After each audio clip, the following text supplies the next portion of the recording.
નમસ્કાર, આપ જોઈ રહ્યા છો નેશન પ્લસ ન્યૂઝ. હું છું આપની સાથે હિરલ પંડ્યા. વડોદરાની યુવા એથ્લીટ માનસી શ્રીકાંત સેલારને તેમની ઉત્કૃષ્ટ રમતગમત સિદ્ધિઓ બદલ પ્રતિષ્ઠિત સરદાર પટેલ જુનિયર એવોર્ડથી સન્માનિત કરવામાં આવે છે. ગાંધીનગર ખાતે યોજાયેલા સમારોહમાં માનસીને એથ્લેટિક્સમાં વર્ષ 2018-19 માટે outstanding sports person of the year તરીકે સન્માન એનાયત કરવામાં આવ્યું હતું. ગાંધીનગર ખાતે શક્તિદૂત 2.0 યોજનાના શુભારંભ પ્રસંગે રાજ્યના પ્રતિભાશાળી રમતવીરોને સન્માનિત કરવામાં આવ્યા હતા. આ સમારોહમાં કુલ 799 રમતવીરોને એકલવ્ય એવોર્ડ, સરદાર પટેલ એવોર્ડ અને જયદીપસિંહજી એવોર્ડથી સન્માનિત કરવામાં આવ્યા હતા. જેમાં વડોદરાની યુવા સ્પ્રિન્ટર માનસી શ્રીકાંત સેલારને એથ્લેટિક્સમાં ઉત્કૃષ્ટ પ્રદર્શન બદલ સરદાર પટેલ જુનિયર એવોર્ડ એનાયત કરવામાં આવ્યો હતો.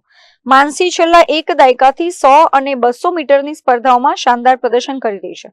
અત્યાર સુધીમાં તેણે નેશનલ, સ્ટેટ અને ડિસ્ટ્રિક્ટ લેવલની સ્પર્ધાઓમાં કુલ 53 મેડલ પોતાના નામે કર્યા છે, જેમાં 4 નેશનલ, 25 સ્ટેટ અને 24 ડિસ્ટ્રિક્ટ લેવલના મેડલનો સમાવેશ થાય છે. આ ઉપરાંત શ્રેષ્ઠ પ્રદર્શન બદલ માનસીને બેસ્ટ એથ્લેટિક્સ ટ્રોફીથી પણ સન્માનિત કરવામાં આવી છે.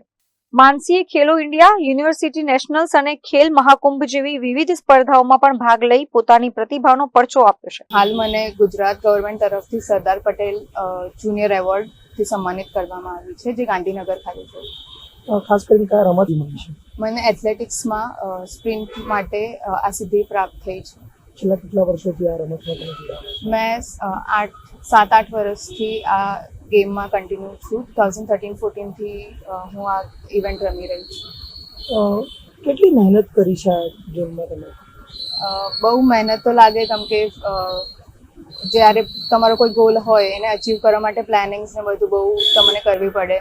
અને નાના સ્થિત જ્યારે હું સ્ટાર્ટ કર્યું ત્યારે મારા ઇન્સ્પિરેશન મારા અંકલ રહ્યા હતા, નિશાંત શેલર, જે પોતે પણ એક ઇન્ટરનેશનલ પ્લેયર્સ છે.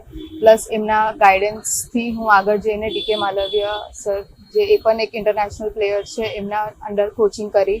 અને સાથે સાથે કન્ટ્રીબ્યુશનની વાત કરું તો મારા ફેમિલીના સિવાય મારા જે અહીં ગુજરાત એસોસિએશન છે, એથ્લેટિક્સ એસોસિએશન, એમના સેક્રેટરી કરણ ગાવકર શ્રીના સપોર્ટથી અને વિકાસ પ્રજાપતિ સરના સપોર્ટથી હું આગળ આવી. એમનો સપોર્ટ રહ્યો, ગાઈડન્સ રહી, એમના થ્રુ હું આગળ આવી છું.